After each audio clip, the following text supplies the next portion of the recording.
Benvenuto in Esercitati con l'italiano attraverso le storie. Sei pronto a esercitarti con l'italiano e diventare più fluente? Iniziamo.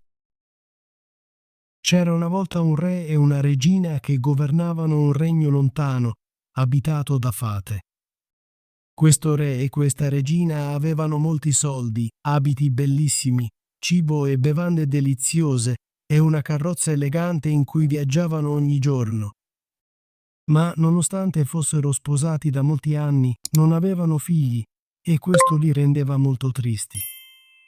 Un giorno, mentre la regina passeggiava lungo il fiume ai margini del giardino, vide un pesciolino che era saltato fuori dall'acqua e stava lottando per respirare sulla riva.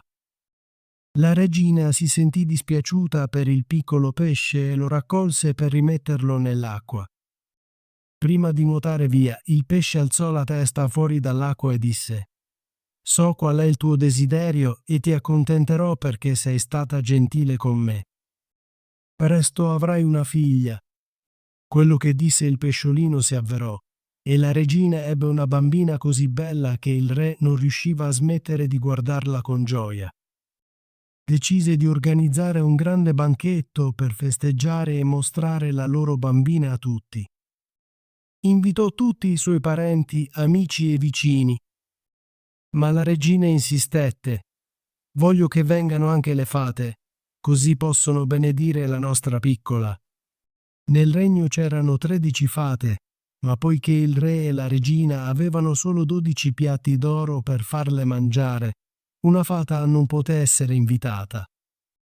Così 12 fate arrivarono, ognuna con un alto cappello rosso, scarpe rosse con tacchi alti e una lunga bacchetta bianca. Dopo il banchetto, formarono un cerchio attorno alla piccola principessa e le fecero meravigliosi doni. Una fata le donò la gentilezza, un'altra la bellezza, un'altra ancora la ricchezza, e così via, fino a che non ebbe tutte le cose belle del mondo. Proprio mentre l'11ª fata finiva di benedirla, un forte rumore si sentì nel cortile. Era la 13ª fata con un cappello nero e scarpe nere che portava una scopa. Entrò nella sala da pranzo, molto arrabbiata perché non era stata invitata al banchetto. Rimproverò il re e la regina e cercò vendetta. Dichiarò: «La figlia del re si pungerà un dito confuso quando compirà 15 anni e cadrà morta». Ma la 12ª fata, che non aveva ancora dato il suo dono, si fece avanti e disse che il cattivo desiderio non poteva essere cambiato, ma che poteva renderlo meno dannoso. Così, il suo dono fu che quando la principessa si ponesse il dito non sarebbe morta, ma sarebbe caduta in un profondo sonno per 100 anni. Il re, sperando di proteggere la sua amata figlia da questo terribile destino, ordinò che tutti i fusi del regno venissero raccolti e bruciati. Nel frattempo, i doni delle prime 11 fate si avverarono. La principessa crebbe diventando così bella, gentile e saggia che tutti coloro che la incontravano l'amavano. Nel giorno del suo 15° compleanno, il re e la regina erano via e lei si trovava sola nel palazzo. Si aggirò esplorando tutte le stanze e i corridoi fino a trovare una vecchia torre con una stretta scala che portava a una piccola porta. C'era una chiave d'oro nella porta e quando la girò, la porta si aprì. Dentro trovò una vecchia che filava con un fuso. «Salve, buona madre», disse la principessa. «Cosa fai?» «Filo», rispose la vecchia, annuendo e canticchiando mentre il fuso girava. «Che bel fuso!» disse la principessa e si avvicinò per provare a filare. Ma appena toccò il fuso, la maledizione della fata si avverò. Il fuso le punse il dito e lei cadde a terra priva di vita. Tuttavia, non era veramente morta. Era solo caduta in un profondo sonno. Quando il re e la regina tornarono a casa, anche loro si addormentarono, insieme a tutte le persone nel palazzo. I cavalli nelle stalle dormivano, i cani nel cortile dormivano, i piccioni sul tetto dormivano e persino le mosche sulle pareti si erano addormentate.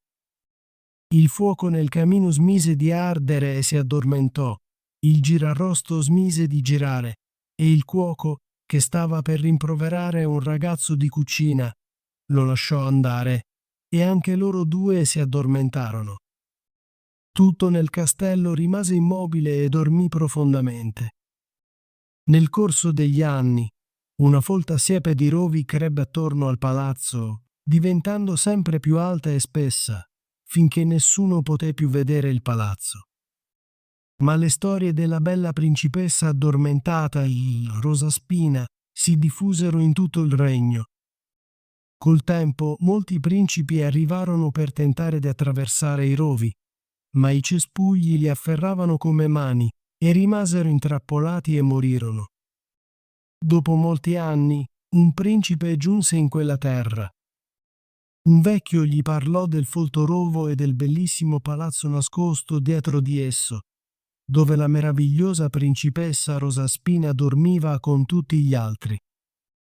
Il vecchio lo avvertì che molti principi avevano cercato di attraversare il rovo, ma erano tutti falliti e periti. Il giovane principe rispose: «Non ho paura. Voglio vedere questa Rosaspina».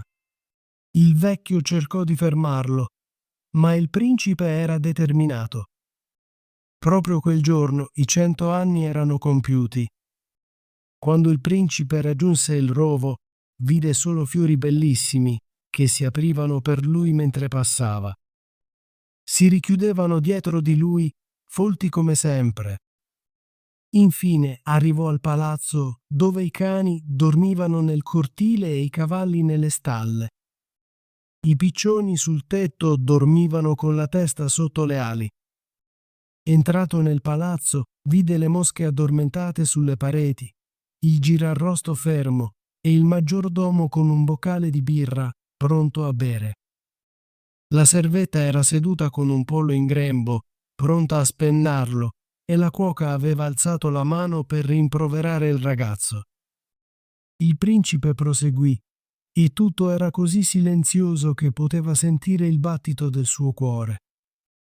Alla fine raggiunse la vecchia torre e aprì la porta della piccola stanza dove giaceva Rosaspina. Lei dormiva su un divano vicino alla finestra e sembrava così bella che non riusciva a distogliere lo sguardo da lei. Si chinò e la baciò. Appena la baciò, lei aprì gli occhi, gli sorrise e si svegliò.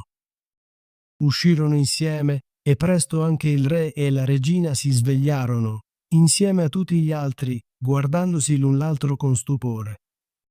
I cavalli si scossero dal sonno, i cani saltarono in piedi e abbaiarono, i piccioni tirarono fuori la testa dalle ali e volarono nei campi, le mosche ripresero a ronzare sulle pareti, il fuoco in cucina si riaccese e tutto tornò in vita.